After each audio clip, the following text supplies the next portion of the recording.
안녕하세요. 아산소 리뷰과의 소윤기 원장입니다. 오늘은 난청의 개요에 대해서 설명을 드리도록 하겠는데요.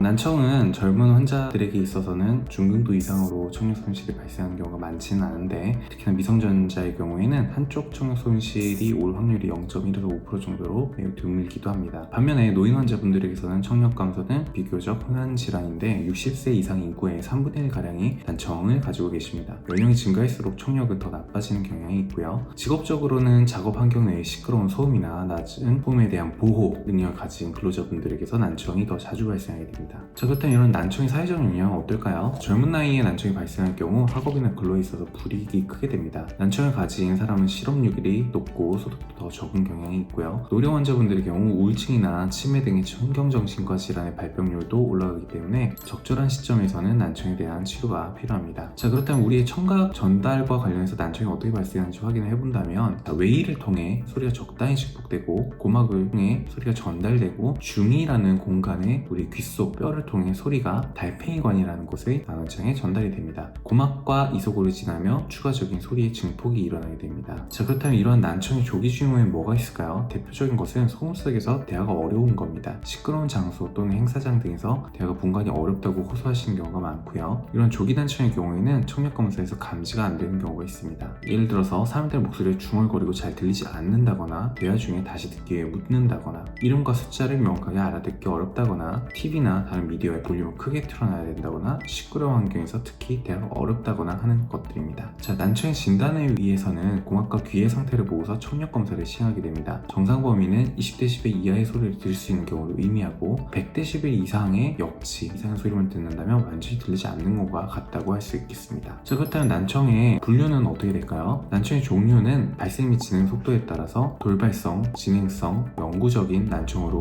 분류할 수가 있겠습니다. 자, 그리고 이러한 난청의 진행 속도에 따른 분류뿐 아니라 난청의 유형에 따라서도 분류를 할 수 있는데, 대표적으로 많은 것은 감각신경성 난청입니다. 달팽이관이라는 기관 내의 청각세포 그리고 청신경의 퇴화로 인해 발생하는 난청을 의미합니다. 모든 난청이 약 90%를 차지하는 난청으로 소음성, 노화성 난청 등의 경우는 양측으로 감각신경성 청력 손실이 나타나게 됩니다. 청력검사상 수능청력검사에서 기도청력과 골도청력의 차이가 없는 것으로 진단을 하게 되고, 유무세포의 손상으로 인해서 이응향방사 검사하는 것에서 이상 소견을 보이고, 청신경에 문제가 발생한 경우에는 ABR이라고 부르는 검사에서 이상 소견을 보이게 됩니다. 한쪽만 비대칭적으로 감각신경성 난청이 발생했다면 원인은 반드시 확인되어야 됩니다. 예를 들어 돌발성 난청이라는 질환, 청신경에 종양이 있거나 메니에르병, 외상으로 인한 난청 등의 다양한 원인이 있을 겁니다. 각각에 맞는 맞춤 치료를 시행해야 되겠습니다. 양측으로 감각신경성 난청이 발생한 경우에는 보청기를 적용하시게 됩니다. 주기적인 청력 검사를 통해서 난청이 발생하지 않도록 예방하고 악화되는 것도 매우 중요하겠습니다. 다음으로는 전음성 난청이 있습니다. 소리가 전달되는 경로에 이상이 생겨 난청이 발생하는 건데, 예를 들어 귀지로 인해 웨이도가 막히거나, 중이 공간에 중이염으로 인한 고름 또는 삼출액이 차거나, 중이의 뼈를 의미하는 이소골이란 곳에 이상이 생겨 소리의 전달이 원활하지 않거나, 고막이나 주위 공간의 경화나 덩어리 같은 것으로 인해서 증상이 발생할 수 있습니다. 전음성 난청의 경우 원인을 해결해주면 청력이 회복될 가능성이 높기 때문에 난청은 반드시 이비인후과 난청 클리닉에서 진단을 받고 어떤 타입인지 확인을 하셔야 됩니다. 전음성 난청은 검사상 수능청력 검사에서 기도청력과 골도청력의 차이가 나타나고, 고실도 검사 등의 이상이 나타날 수가 있습니다. CT나 MRI 등 영상 검사를 통해 진단에 도움을 주게 됩니다. 원인이 뚜렷하다면 수술 후에 호전이 되는지를 지켜보고 추가적으로 보청기 등을 사용해 볼 수가 있습니다. 자, 그리고 중추신경성 난청입니다. 중추신경계와 뇌 그리고 청신경의 문제로 달팽이관으로부터 뇌로 보내주는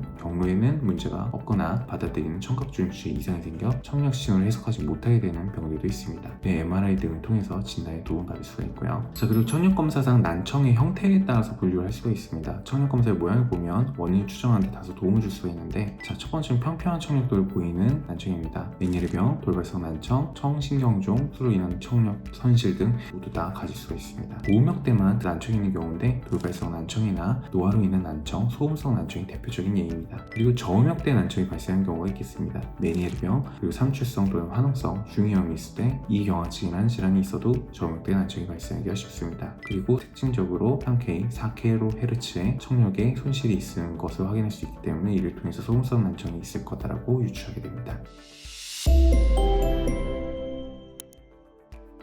이상으로 난청의 일반적인 개와 종류에 대해서 설명을 드렸습니다. 많은 도움이 되셨기를 바랍니다. 자산소리 이비인후과의 소영기였습니다. 경청해주셔서 감사합니다.